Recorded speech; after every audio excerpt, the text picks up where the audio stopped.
сыртынан акарат айта албайт, бирок ичинен айтып атат да. Кеп сүйлөбөй, тил катпай, кабыландын ызгары бетине чыга калган дейт. Ачуусу келип атат да, ошондо да атасына кеп сүйлөбөй, акарат айтпай, бети түктүү ушинтип барып анан токтоп атат. Манастын атасынын туура эмес кылып атканын да айта албай атат да. Анткени Манас илгертеден атага каяша кылган эмес. Атага акарат айткан эмес. Мындай нерсе аябай көп да. Ал эмес атасы эмес, улууга сөз сүйлөбөгөн атсанан атасы албетте. Бул ата менен баланын бүгүнкү күндөгү, мисалы үчүн чет мамлекетте эмне бизге баягы батыштан ар кандай немелер келип атат, жанагы атасы менен болгон мамилелери бизге көп терс жактары эле айтылып калып атпайбы? Ой, тиякта мындай экен, биякта мындай экен деп. А бизде мына ушунун баарынын түбүндө жанагындай оң сол турганда, ошол оң сол оң иштегенде эле, артынан сол иштегенде бүт баары эле мынтип эле иретке келип калган да. Ал кайсы мамиледе болбосун иретте эле мынтип туруп калган. Анан эч ким ашыкча сүйлөгөн да эмес, айткан да эмес. Андан кийинки мамиле эркек менен аялдын мамилеси. Бул өтө бир башкача мамиле да. Бүгүнкү күндө ушул такыр өзүнүн баалуулугун жоготту, тескерисинче болуп калды, баалуулуктар алмашып атат. Эң түбүндө үй бүлөнүн өзүндө мына ушуга зак кеткен, ошон үчүн бүтүндөй үй бүлөлөр бүгүнкү күндө чачырап, ажырашуулар болуп, сыйлабастык болушунун баары келип атат. Ошонун түбүн түшүнбөгөндүгүндө болуп атат да. Баягы эле оң солду ордуна койбогондук да болуп атат. Негизи аял эркек мамилесине алып келгенде, аял дегенге бүтүндөй эле кыз баланын баары кирет да. Биз буга чейин айтып келбей, кызды мына бүгүнкү күндө ислам маданиятында деле кызды экинчи сорттук адам катары көрүп келет деп келебиз. Кыздын укугу жок көп жерде. Бүгүнкү күндө да мына жакында нерселер болду, баягы бурулайдан улам болду, канча нерселер айтылып атат, кызды киши ордуна көрбөгөндөй болуп атат деп. А бирок түбүндө кандай эле деген суроо бар. Бизде башынан эле ушундай беле? Балким биз кийин ушуну бир кандайдыр туура эмес жактарын көбүрөөк алып алгандырбыз, же бир башка маданияттан аралашып кеткендир деген ойго келбей койбойт. Ал үчүн албетте сен өзүңдү каза баштасаң, анан деп анан ойлоп баштайсың да. Мисалы, илгертеден Кыргызда кызга бир башкача мамиле болот. Кызды аздектеп, аяр тутуп өткөндө айтканбыз. Кыз жакшы кыз жакадагы кундуз деп, кыздын 40 чачы улуу деп, кызды аябай кыздар эми баягы ойноп жүрүп анан эрте балакатка жеткен 12-13 жаштан баштап эле кыздарды баягы турмушка узай турган кыздар болуп калган. Ошол кезинен баштап эле кызга бир башкача жанагы көчкөндө торко кийгизип, күлүктү тандап мингизип деп коет. Илгери баягы көчтө тим эле сонун болуп, бүт жакшы кийимдерин кийип алып, көч бир башкача шан шөкөт болгон да.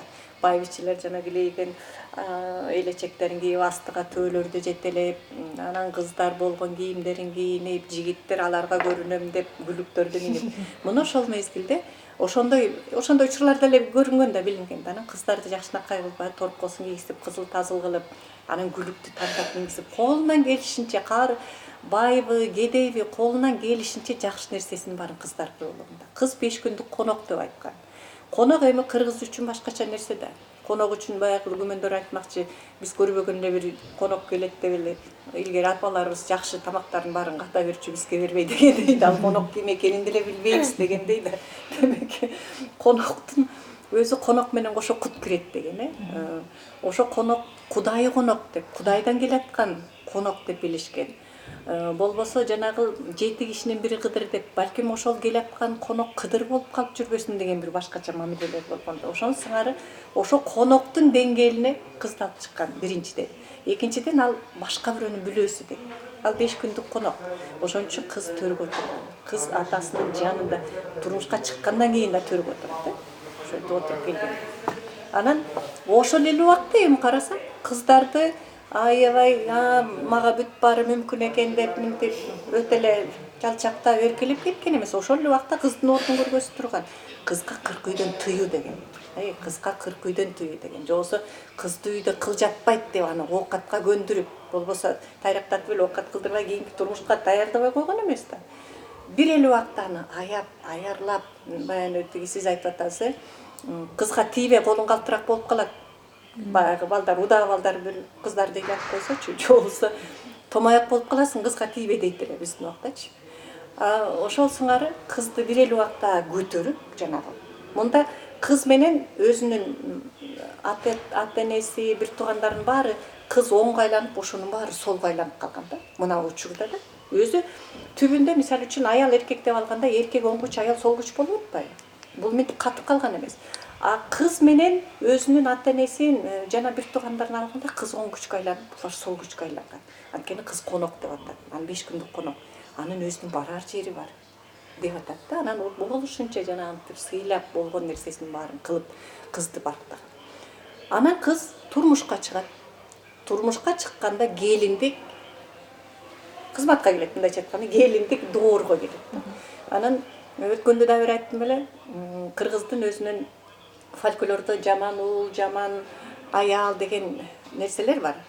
Ошонун ичинде жаман кыз деген бир да жерден таппайсың. Себеби кыздын жаманы болгон эмес. Кызга карата жаман деген. Жана мен айтып атпаймынбы, ата бала дегендечи. Ата дегенге дагы тиешелүү бир да жаман эч нерсе айтылбайт. Жаман ата деген жок. Анткени баласы үчүн ата ар дайым жаман. Мисалы үчүн Кудайды жаман деп айта албайсың да. Ошол сыяктуу ата дагы жаман эмес. Ал анткени баласы үчүн жаратуучу күч. Мүмкүн сырттай бирөө айтетеги жаман ата болуп калды, балдарын жакшы бага албай калды деп, ал үчүнчү бирөөнүн көз карашы да. Ал өзүнө карата алганда булар бетте башкача нерсе. Ошол сыяктуу кызды дагы жаман кыз деген болгон эмес. Жаман кыз деген болгон эмес да. Кыз качан жамандыгы чыга баштайт? Кыз кезинде баары жакшы, жаман келин кайдан чыгат деген, жаман катын кайдан чыгат деген. Бул да кыргыздын макалы. Демек ал качан өзүнүн түбөлүктүү жерине барып, анан аял болуп, келин болуп атканда анан жаман жакшысы билине баштайт. Мына ошондо анан баягы мисалы үчүн жакшысын да жаманын да айтыш үчүн кандай десем, вазир жакшы, хан жакшы, аял жакшы, эр жакшы деген э. Мына аялдын жакшылыгы. Эгер аялы жакшы болсо, анда сен күйөөңдү ханга тең көтөрүп кетесиң. Вазир жакшы, хан жакшы, аял жакшы, эр жакшы деген. Же болбосо ошол эле убакта аялдарга талап милдет койгон да, сен мисалы үчүн ошол үйдүн көтөрүшүң керек да. Мисалы жакшы аял жаман эркекти эр кылат деген. Жаман аял жакшы эркекти жер кылат деген. Аялдын функциясын, милдетин, эркектин астына милдетин айтып атат. Болбосо экөөнүн бирдей жакшы экенин айтат. Мисалы үчүн жакшы болсо алганың табыла берет, акылың дейт. Куусаң да кетпейт жакының дейт. Жаман болсо алганың чакырсаң келбейт жакының дейт. Хайыр эле аялдын денесине келип атат да. Ошол эле убакта аял менен эрди катын күн менен, бир үйдүн күнү менен айы деген. Мисалы үчүн бирөө өйдө эмес, бирөө баягы таразанын тең жагында күн менен, мисалы үчүн күнү жок ай болбойт, айы жок күн болбойт да, туурабы? Ар ким өзүнүн кезегинде чыгат. Күн өзүнүн убагында, ай ошол сыяктуу үй бүлөдөгү аял менен эркек экөөнүн ордун айткан. Эркектин өзүнүн орду, аялдын өзүнүн орду болгон. Ошон үчүн бирөө күн, бирөө ай болгон. Минтип эле келатып, биз баягы эркекти мындай деген бар да. Бака баштуу, алтын баштуу аялдан бака баштуу эр ийги деген да бир макал. Муну окусоң, аял жөн эле бир биякта калган бирдеке экен. Алтын баштуу аял болсо, анан тигин эркектин башы бака болсо, анан ал дагы үйдө болсо аял деп ойлойсуң да, мынтипчи. Накты аялды тебелеп тепсе койгон экен деп ойлойсуң да.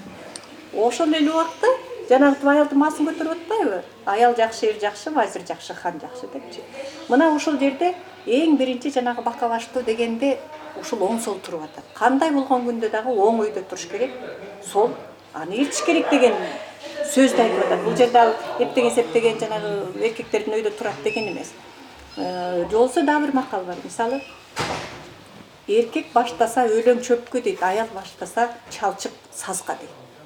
Ар бир ишти эркек башташ керек деп, биз жана бата бергенде деле биринчи эркек бериш керек, эркек мынтиш керек деп, ошонун сиңирген элгечи, эркектин оң экенин сиңирип турган. Эркек сөзсүз дайыма оң болуш керек деп карап, ар бир жолу ошону сиңирип турган.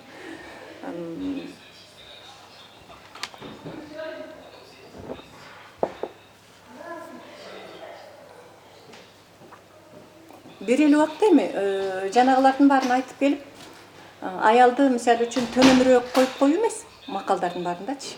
Мисалы үчүн мындай макал бар. Азыр эркек көктөн түшкөн жок дейт. Аял анын энеси дейт. Аял заты бул эне деп атат. Ал эми аял көктөн түшкөн жок. Эркек анын жетеси дейт.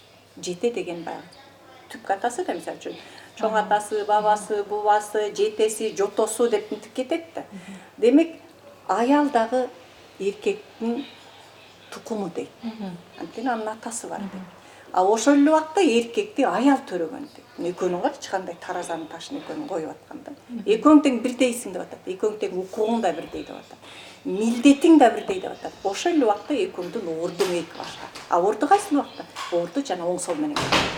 Бирөө эркек мисалы үчүн тукум улап, ошол үй бүлөнү багып сыртта жүрө турган болсо, аял ага жардамчы болуп үйдө жүрүш керек. Мына ушул гармония сакталганда, мына экөөнүн оң сол жагы сакталганда ошондо ошол үйдө гармония болот. Бүгүнкү күндө эмнеден чырдын баары чыгып атат? Эмнеден? Мына ар ким өзүнүн ордун билбегенден чыгып атат. Эркектер өзүнүн милдетин аткарбай атат. Ошол үй бүлөнү карап, багыш керек дегенин унутуп коюп бияка калып атат. Аялдар болсо аны да мойнуна илип алган. Базарына да чыгат, үйүнө да чыгат. Анан ошентип анан үйдө балдардан мындай ой бала боло баштайт. Биздин үйдө апабыз кыйын экен, мисалы. Анткени бүт нерсени апасы чечет. Акчаны таап келген дагы апасы. Анан эркек өзүнөн өзү анан артка чегинет. Өзүнүн психологиясы ошого көнөт.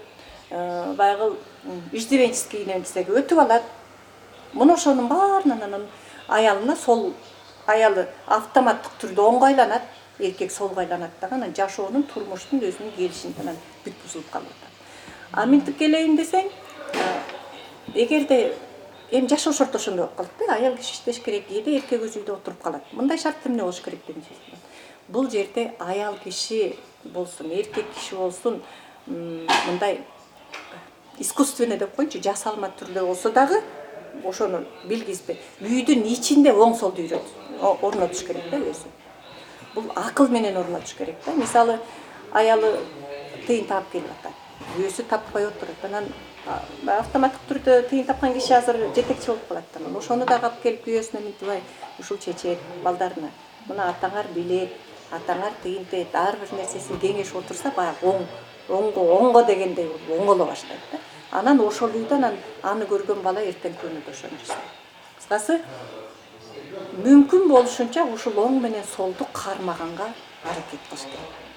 Баардык жерде оң менен солду кармай бериш керек. Ошондо анан ошол үйдө гармония болот. Бул мисалы үчүн илгери өзү эле коюлган. Илгерки биздин ата бабаларыбызда көчмөн жашоонун өзүндө эркектер жанагынтип үй бүлөнү коргогон, сыртка чыккан, жоо менен алышкан, аялдар ошол убакта үйдө турган, оокатын кылган, бала өстүргөн, тарбиялаган. Мунун өзү эле аялдын өзүн сол жака багыттап турган, аялды оң жака багыттап турган. Бүгүнкү маселенин баары бүгүнкү күндө оң сол менен аралашып калганда болуп калып атат. Бүт маселенин баары ошо аралаш болуп калганда болуп атат. Мына ушундай аял менен эркектин маселеси. Анан жанагылай бүгүнкү күндө насилиелер болуп атпайбы? Эркектер уруп, анан ошону өзүнчө ээртип коюп, мунун өзүн кыргыз өзү илгертеген жетпеген да. Жана макалдарыбыздын баарында эле балапанды кушка куш шилтеген мүнүшкөр акмак деген, балалуу аялга камчы шилтеген эркек акмак деп эле тыйып эле ордон көргөзүп койгон. Сен бала ошол агартып уул төрөп берип атса, кызартып кыз төрөп берип атса, ага камчы шилтеген эркек акмак деп эле ордуна эле мынтип эле коюп койгон. Демек өзү түбүндө кыргыздын өзүндө мына ушундай нерселер болгон эмес да. Ар дайым өзүнүн ордун көргөзүп, ордун мына сеники бул, сеники бул деп турган. Жанагы үйдүн ичинде дагы эр жак, эпчи жак деп экиге бөлүнүп, ар ким өзүнүн ордун таап отуруп атпайбы? Ошонун өзү эле ошол атмосфераны түзгөн үйдө аялдын орду жана эркектин орду деп экөөнү бирдей түзүп берген да. Жанагы бүгүнкү күндө гендердик көз караштар болуп атпайбы? Кыргызда дагы бир макал бар. Тай туйлап такка чыкпайт деп коет. Кээде бир аялдардын ордуна коюш керек болгондой, тай туйлап такка чыкпайт, кой деп койгон учурлар болгондой. Демек баары бир кандай болгон күндө дагы эркектин оң жак, оң тартканы. баары бир эркектин артыкчылыгын келтирип турган. Анткени эгерде бул бузула турган болсо, анда бул өзү ааламдын мыйзамына туура эмес келип атат. Ал бүтүндөй бир жеринен зат кетсе, ошол башка жагына цепочка болуп кеткен. Демек андай семьяда, андай үй бүлөдө чоңойгон бала эртең кийин башкача болгон, андан анын баласы болгон, ал бул жака баарына таасир тийгизген, бүтүндөй коом бузулуп кеткен. Ошон үчүн коомдогу тең салмактуу шайкештикти сакташ үчүн ушунун эң тигини чөгөрүп койгон оңсол болгон. Андан кийин баягы келин, келин чоңойду, төрөдү, жана башка болду. Бул аял эркектин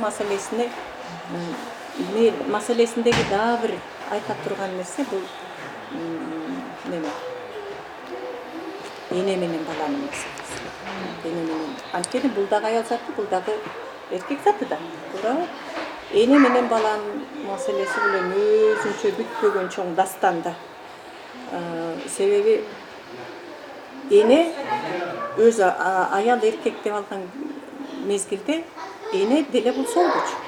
Ата эне деп алганда ата оң күч, эне сол күч болуп атат. Ал эми эне бала деп алганда албетте эне оң күч, бала сол күч болуп атат. Мен тиги баягы мурдада айтып бербедим эле. Жанагы мен балам экөөбүз келип анан белимди тебелеп бер дегенде колум менен түртүп атам, басып атам. Ой апа чыга берчи, мен сизди көтөрө алам дейт. Болбой эле басып атам анан. Мен чыгып эле белимди тебелеп бериңизчи дейт. Анан балам айтам, ой балам, мен аял кишимин, сенин үстүңө менин бут койгонго укугум жок дедим. Анткени сенин сыймыгың бар, эркектин сыймыгы болот, башында сыймыгы болот дейт. Ошол сыймыгың учат деп кой. Биздин чоң энелердин баары илгери ошончу да. Эркектин кийимин тебелебе, эркектин кийимин аттаба, кийип жуусаң дагы биринчи эркектин кийимин жуу, андан кийин өзүңкүн жуу. Ушинтип эле кулакка тарбиялап эле куя берчү да. Ушунун баарынчы. Эркек кишинин астынан мындай келе атса, астынан өтпө. Мисалы үчүн аял киши астын кесип өтпөйт. Ал эмес килейген жеңелер бойго жетип калган кайнелерин астык өткөрүп киргизген. Бүгүнкү күндө деле мен мисалы үчүн мен келин болуп келгенде кичинекей кайнелерим барчу, мындай эле басып жүргөн.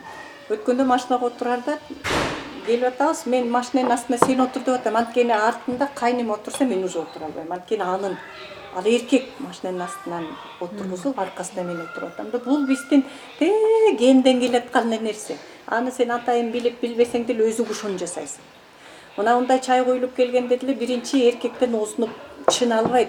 Баардык жерде улуу кишилер болсо деле эркек кишиге биринчи чын аяк сунат.